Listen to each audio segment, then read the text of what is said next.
And we are alive, ladies and gentlemen. Orange and blue today, 3:30 p.m. Mountain Time, Monday through Friday. Take a couple weeks off this week for Thanksgiving. It's Cecil, Lammey, soon to be joined by Andrew Mason, and we've got some news with the Denver Broncos, including why is Melvin Gordon weird? Like, seriously? Like, Melvin Gordon, everything that you do is weird. Like, stop it. Stop. You're trying too hard.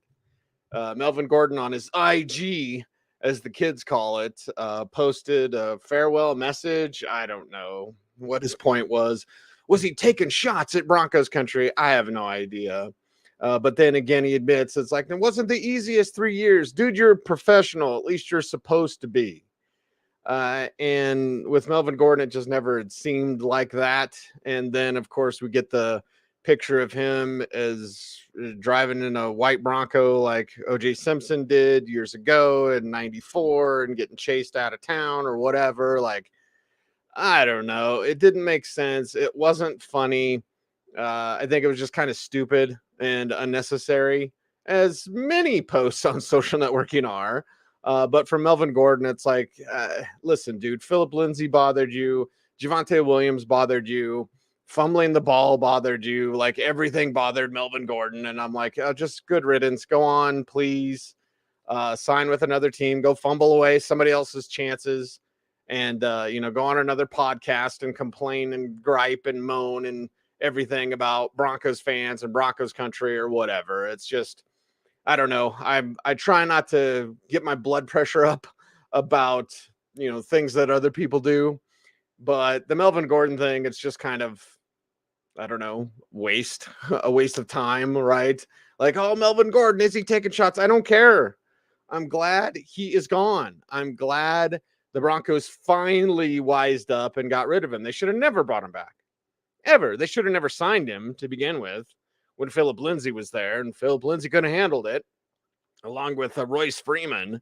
Like, you had the backfield. You didn't need Melvin Gordon. And then to sign him and then to bring him back this year. I think that was the more unforgivable mistake. One, because it's George Paton. And generally I agree with George Paton's decisions. Doesn't mean every decision's perfect. But, like, generally I agree and, nod my head along with George Paton. And the Melvin Gordon move, it was like, you don't need to bring him back. You should have drafted Isaiah Pacheco in the 5th round instead of Montrell Washington. And boom, there you go. Javonte Williams goes down. Isaiah Pacheco's your starter. And as you saw with the Chiefs, Sunday Night Football, Isaiah Pacheco had 100 yards. Something that no Broncos back has done this year. And by the way, Pacheco did it on 15 carries. So it's not like they had to give him 28 carries to get him over the century mark. No, it's 15 carries. And there you go. And as Nate points out, like, yeah, I'm sure Melvin Gordon will be on another podcast talking yish about the Broncos. And that's the thing. Like, and God bless all these guys that go on and do whatever after football and get into radio or get into TV. And, hey, I'm never going to talk about a guy doing that once their career's done. But it's like, Melvin Gordon, your career's not done. You don't need to go on every podcast. And maybe his career's done now, but I mean, he's nearing the end. But still, it's like, okay, come on, just focus on the season. Stop being so damn sensitive about everything. The fans are mean to me. Yeah, everybody's mean. Okay, have you been on Twitter? Like, suck it up. And there you go. Like, the Philip Lindsay thing always bugged me because it's like, yeah, Phil's a fan favorite, and Phil's got 2,000-yard rushing seasons. You've got one, barely. Be better. You worried about Philip Lindsay? Go be better than Philip Lindsay. Go make sure everyone says, oh, no. I like Phil, but man, we got to play more Melvin Gordon. Like, if that's what you want, if that's what really bothers you, just go do that. Right? No, I'm in a committee with Javonte Williams. And see, it's the personality things. It's kind of the attitude things with Melvin Gordon that I never liked. His talent is obvious. But at the end of the day, I think Greg Cosell told me this, like, physical talent's easy to see. I think it's kind of lazy. I don't necessarily want to say dumb, but I think it is kind of lazy and dumb when people are like, it's so good. Like, you made it to the NFL. You're probably not a slappy when it comes to athleticism. That's just a guess. Just a wild guess that if you made it to the NFL, your athleticism is probably at a really high level. So because of that, and because your athleticism is at a really high level, I don't need to say Melvin Gordon's really fast or really, charging running back. Marshawn said it. Take care of your mentals, man. And when Melvin Gordon mentals are off because he's thinking about fumbling or he's thinking about Philip Lindsay or he's thinking about his DUI or whatever that he got out of allegedly or whatever the hell I have to say. But like when it's on your mind so much that when you're pulled over and you're like, man, I'm in a running back competition. It doesn't matter if you're driving drunk allegedly or whatever I have to say. Like it's called Uber. It's pretty easy. Lyft, one of those, a cab. Either way, I'm glad Melvin Gordon's gone, and it was a huge mistake for this staff to ever bring him back, to ever think that he would be an answer that you needed coming back. He just wasn't. He never was. And if you're going to hand things over to Javonte, one, the running back by committee is just dumb, like it just is with Javonte. That's dumb. Use Javonte Williams. And oh my God, he gets hurt. Is your running back. You're running back. You're going to use him up. Okay? The greatest ever. Some of my best friends on the Broncos have been running backs. They get used up, man. That's just the position, and you want to save them. Look at what all that did this year for Nathaniel Hackett. We're not going to work out in training camp or actually do football because we're trying to save you. And then the regular season comes and everybody gets hurt. Yeah, it's a running back, man. Use them up. Use them up. Sure. Philip Lindsay should have 3,000-yard seasons in a row. Use them up. That's what you do with running backs. It's not a good position. It's not a long-term position. It's not one you're going to make, that lifetime changing money, generational money. So, yeah, did they ever need to bring him back? No, because you had other options. You had better options, and now he's gone, and his weird tweets are gone as well, or Instagram posts or whatever that we're talking about when it comes to one Melvin Gordon. Now, you know him. You love him. Had some traffic problems, but he's here now. Andrew Mason joining the program. Hi, Mace. How are you? I'm all right. How are you doing? And the day's still punching. It sounds like it was better than the traffic that you faced trying to get back to the home studio. And then I heard Zach Bye apologize to you. I just started the show complaining about Melvin Gordon, but there was some sort of Bye Mason beef over Melvin Gordon. What was going on? Well, let's just put it this way. I had a tweet where I talked about how, Melvin Gordon displayed some professionalism. He was a true pro in answering media questions after the loss, after the fumble on Sunday night in the locker room. As you know, Cecil, there are a lot of players out there who in that same scenario would hide from the questions. Yep. And to his credit, there's a lot that you can critique about Melvin Gordon. I know you were talking about the Instagram posts and that sort of thing.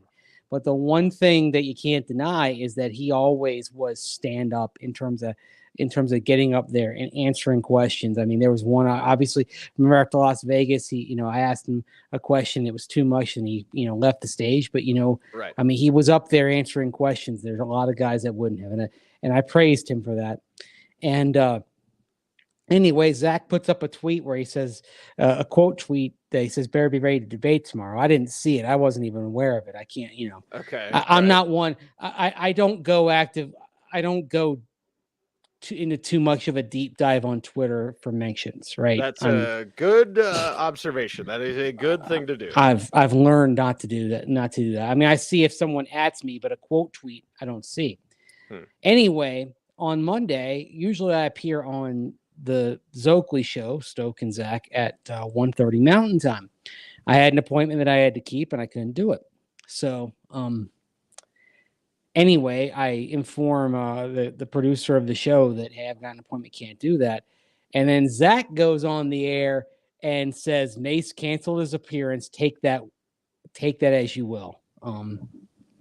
And that got me upset, and I registered my frustration through and unhappiness through the appropriate channels. Zach apologized to me today. He did in person, and then he did on the air. Yes, I know. So it's all good now. Everything's fine. Okay. Just wanted to kind of explain what happened, and that was over Melvin Gordon. Yeah, it was. It was more kind of the stuff, the exchange around that. It's like okay. He referred to a Twitter exchange on air yesterday, and I'm like, how can it be an exchange? I didn't tweet at you. I didn't Right, reply right. to you. It wasn't a back and forth thing, right? No, like an exchange usually has a little bit of a back and forth, right? So, Okay. Well, I was gonna say you and I yeah. generally agree on Melvin Gordon, and it's like, yeah, he always answered tough questions in the locker room. Unfortunately, Mace, there were multiple instances where he would have to answer tough questions in the locker room, but at least he did it. And there's a lot of players that wouldn't do that. I just heard Zach apologize. I was like, what's going on? So it's all good. I figured it was over Melvin Gordon. I was like, well, I'm going to talk about Gordon today because I'm glad he's gone. He should have never been here, or whatever. But like, oh my God, I'd rather talk about Marlon Mack, and like what the Broncos are going to do going forward. Gordon's gone. His Instagram post was weird.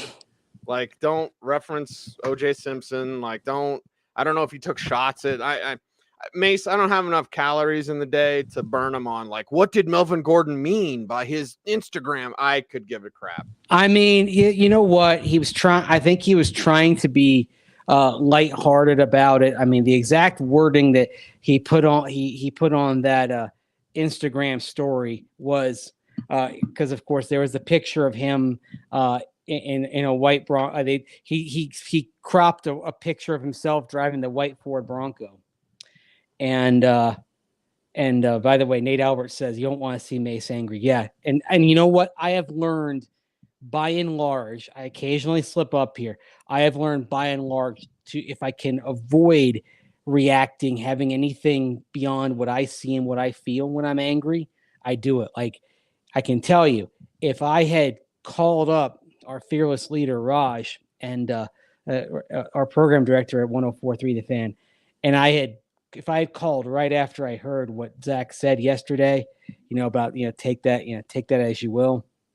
If I called him right away, it would have been F-bomb on my part. I was furious. And because you know what? We're supposed to be together, a family and all that, right? Oh yeah, for sure.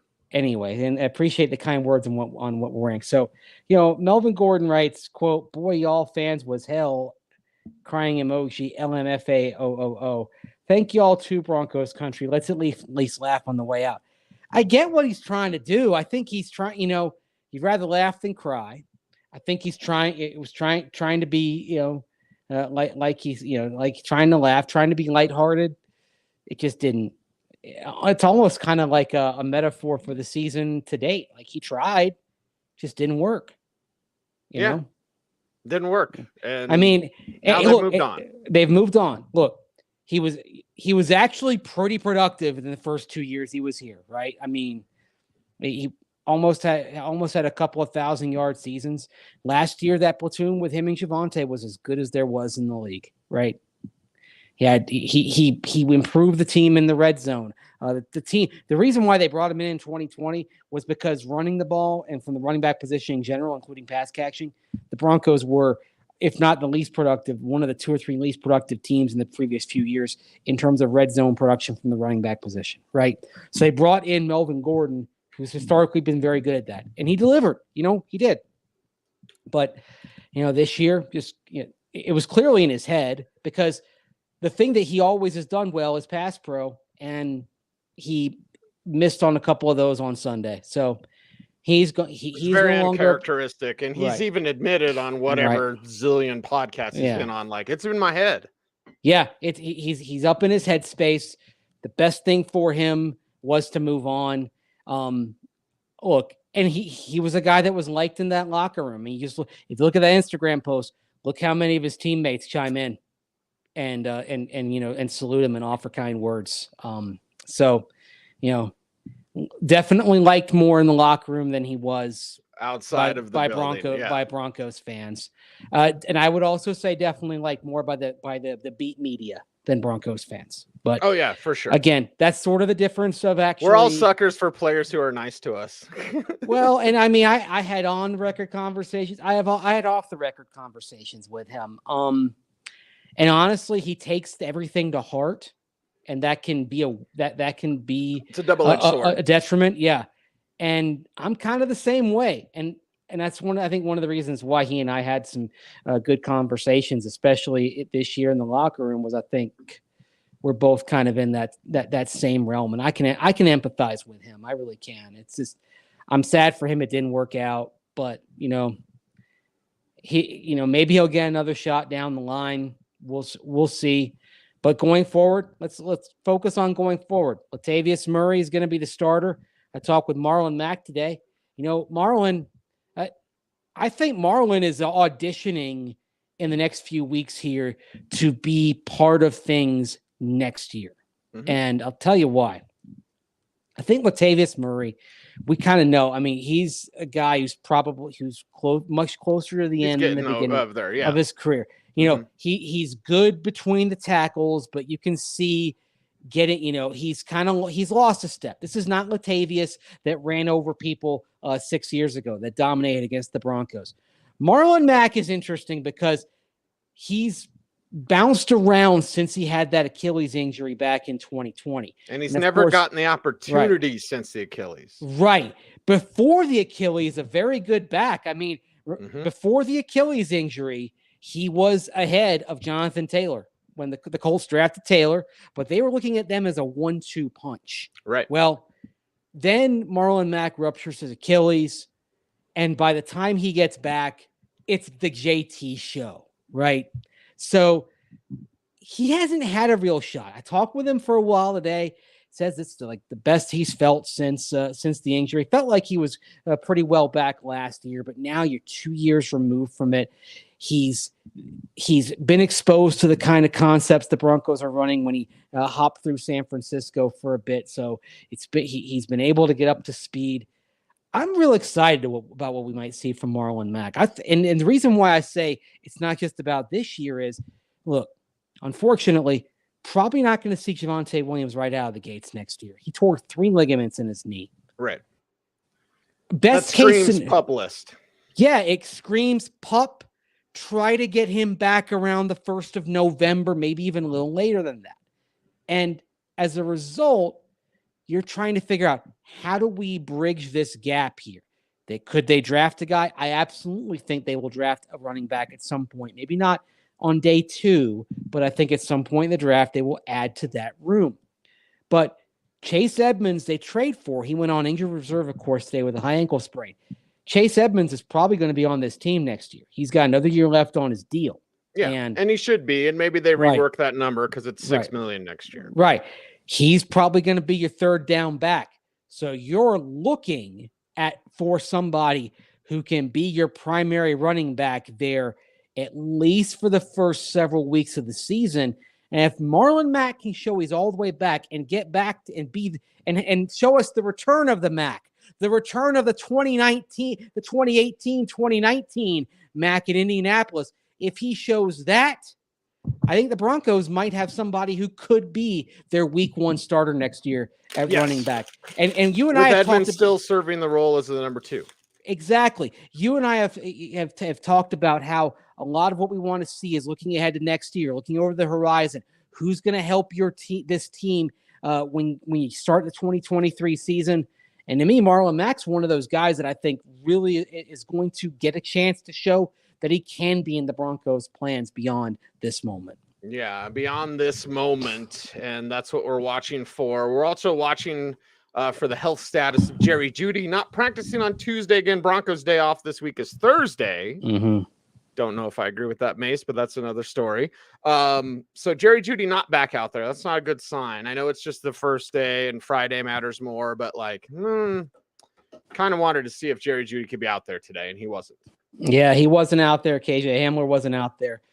Not surprised that KJ wasn't out there, though, because he not only is it a significant hamstring injury, but his history of hamstring injuries in the past, particularly we saw in 2020, dictates that you're going to be very cautious with him as well. So no Hamler, no Jeudy today. Andrew Beck back on the field, so there's your fullback.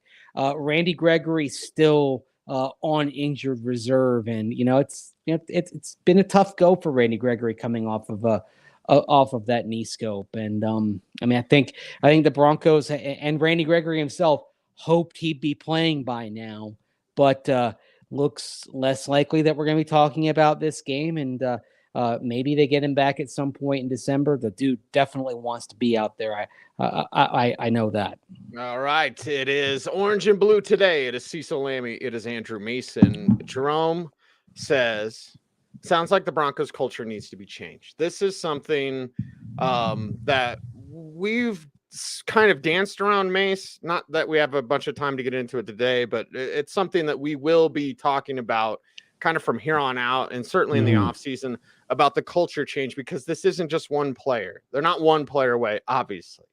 This is not just changing Nathaniel Hackett. Even as big of a move as that is, a move that I think they need to do, it's not just that. There is a culture change and a shift that needs to happen as well.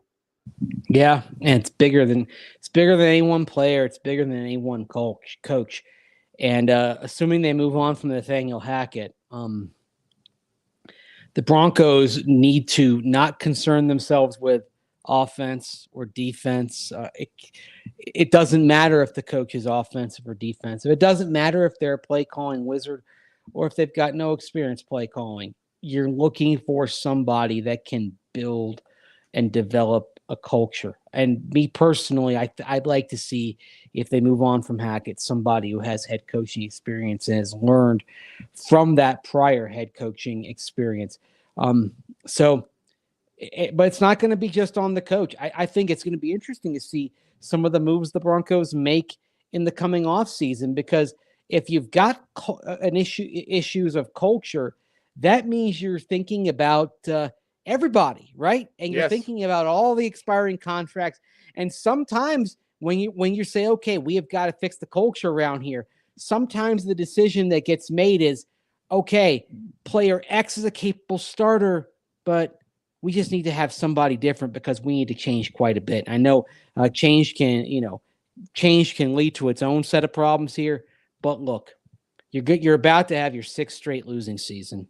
If the Jets make the playoffs, you're going to have the longest active streak of any NFL team of missing the playoffs. And week after week, you're finding ways to lose. I mean, you've won 3 games this year, and 2 of them are over teams that you can say have even more cultural issues and embedded losing in their recent DNA than the Broncos. And I'm talking about the Texans and the Jacksonville Jaguars.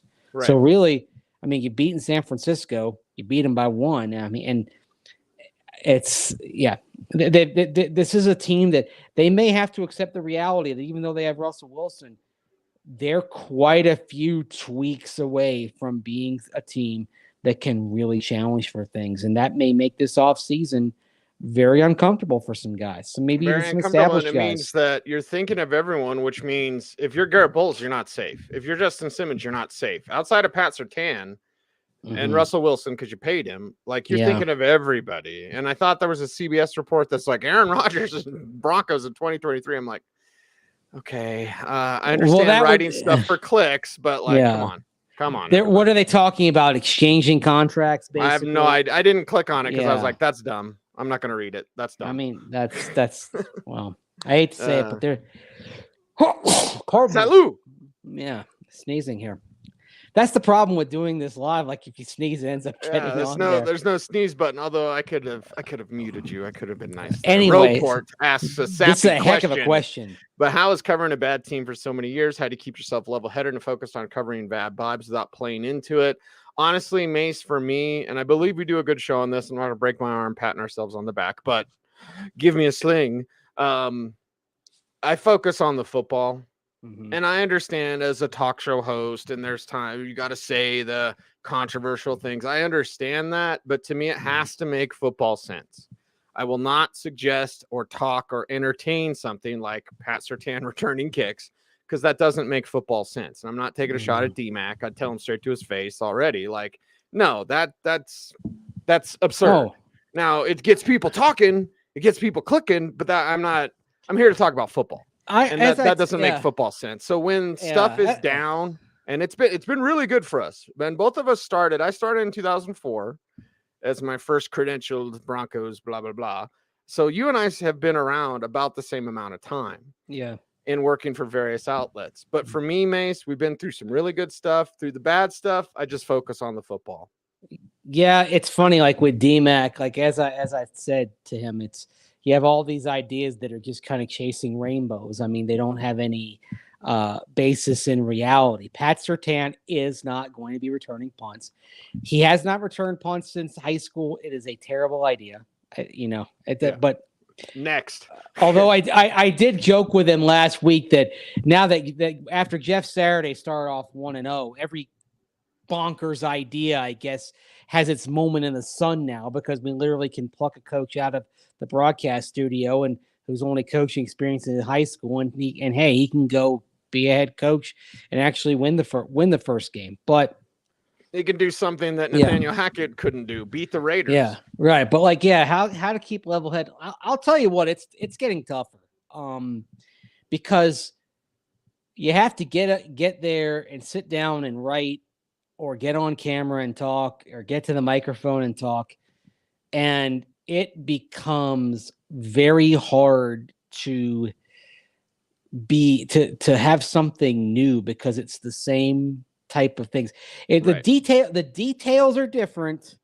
As the cliche goes, every interception has a story, but it's the same narrative arc. And now it's been that way for 6 years. And also, we see what people are saying. We see our mentions on social media. We know how frustrated people are. I mean, it can be tough. You said football. Sometimes I have to sit back and remind myself that there are only 32 NFL teams. I'm covering one of them. I've been privileged to basically be able to make my entire professional life's work about covering an NFL, the NFL, or an NFL team. So I'm blessed. I'm lucky to be in that position, as I hiccup here. Right. It could, and I said today, this still beats real work. And look, the media gets caught up in as well, because you go to the locker room and guys are down. They don't want to see us. Sometimes there are some guys that do. I mean, I had some good conversations in the locker room off record today. But it's frustrating. And the thing is, and fans may not want to hear this, the frustration is very real in that locker room. And what you're feeling as fans, the players, it may not always seem like they do, but trust me, they do. This is their livelihood, right? They don't enjoy this at all. They don't enjoy getting kicked around every Sunday. They don't enjoy having it slip away week after week. A lot of these guys, you talk about alohas, Cecil. You know what? These guys, a lot of them were alohas all the way through, and they were successful all the way through. Look at I was thinking about this with Russell Wilson today. He talks about he's been there before. In football, has he really been there before? Has he really been at a 3-7 moment like this, right? Because last year he was injured for part of the season before he came back. Right. Every other year was a winning record with Seattle before that. Wisconsin back in 2011 was terrific. NC State was pretty good when he was their quarterback. I know Collegiate back in Richmond, where he went to high school, they were good. They were pretty good. He's experienced, I think, some frustration in baseball when he was coming up and trying to work his way up the Rockies ladder. And there were some frustrating times with the Asheville Tourists out there in the Sally League. But in football, he hasn't experienced anything like this. Draymond Jones, dude's been a winner his entire football life. He hasn't experienced anything like this. That's why it grates on Draymond so bad. Yeah. You can tell with Draymond, he freaking hates this. He does. Another guy that I will tip my cap to for answering questions, for being candid and being accountable. Okay. He's been all three, and being candid and honest. Honest almost to a fault. Like Pat Surtain, he answered questions after he got beat on Sunday. But he's a dude, he's won his entire life, right? His football life has been win, win, win. All he did was win. Then he got to Denver. He's a great player. He had a bad game on Sunday, but it doesn't mean he's not a great player. But all of these guys are experiencing, or not all, but most of them are experiencing things that they haven't experienced in their football lives. Losing culture. And so if you haven't experienced it, how do you solve it? If you can't go on your past experience, right? Right. How do you maintain your confidence when your confidence never been tested like this? And Mace, one thing that, as we wrap up today's show, is you and I won't speak for anyone else, but I'll speak for us. We recognize the human side of this game.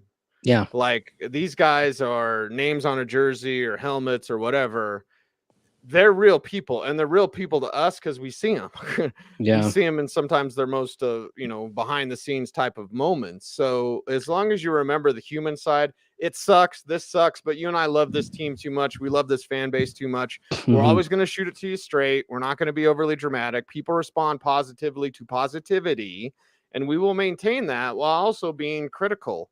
Because I think, and this is a larger conversation, but I think a lot of media today, especially smaller outlets, journalism's dead basically in any industry, because now it's just about rooting for your team, right? Whether it's your team friendly media or whether, I'll go there, it's politics. Watch anything on TV, it's either one side or the other. It's not actual journalism and And people investigative and don't, critical thinking. and too many people don't want to hear The something other that's side. counter their view. Like, Mhm. I mean, look, we're going to be critical.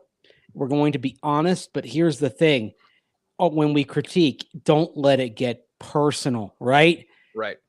When you're talking about critiques of what goes on the field, okay, Pat Surtain bit on a double move on a play where the Raiders had great play design. You know what? That's a fair critique, but it's not personal. We're not attacking Pat Surtain's character.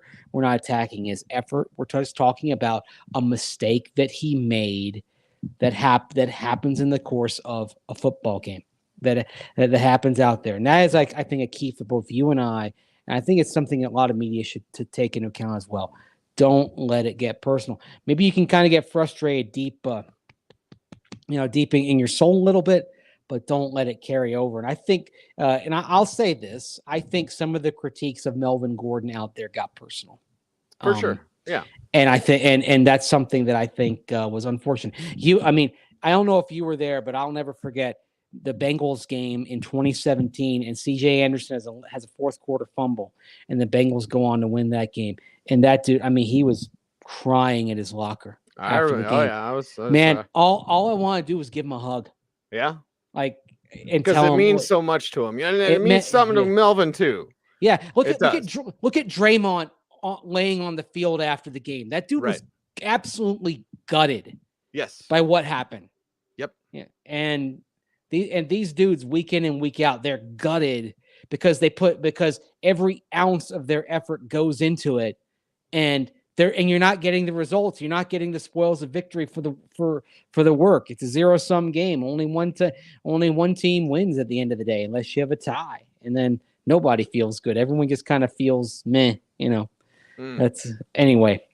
But yeah. That's I know there are some people that just want us to go guns blazing here, but I don't think that's the right thing to do. I don't think that's the right way to go about it. Well, and then what, you just go blazing all the time? Like, I know our friend Pot Stoner Degenerate Jason up there in Greeley, he's going to be like, yeah, you go blazing all the time, blaze up. But I'm not talking about that. I'm just saying, like, how many days you're going to tune in when all we do is say, this team sucks, this team sucks, this team sucks. Okay, they suck. Yeah. How do you get out of the world of suck? That to me is the more interesting conversation. Mace, we're overdue. Yeah. We get a little chatty today, but that's we okay. did. There's a lot that goes on, but one last thing I'll leave everyone with is this: if you only criticize, no matter what, then your critiques mean less. And then on the flip side, if you're only positive, then your praise doesn't mean anything. If you take it as it comes and you don't let it get personal, then when you say something positive, it means something, and when you critique, it means something as well. He is Andrew Mason. I am Cecil Lammey. It is Orange and Blue today, every day, Monday through Friday, 3:30 p.m. Mountain Time, although we're off Thursday and Friday this week for Thanksgiving. So we'll see you tomorrow at 3:30. He's Mace. I'm Cease. Follow along. YouTube things. Like, comment, share, subscribe. And as always, be safe. Be kind. Know that you are appreciated. Stay tuned. And I ask that you stay frosty.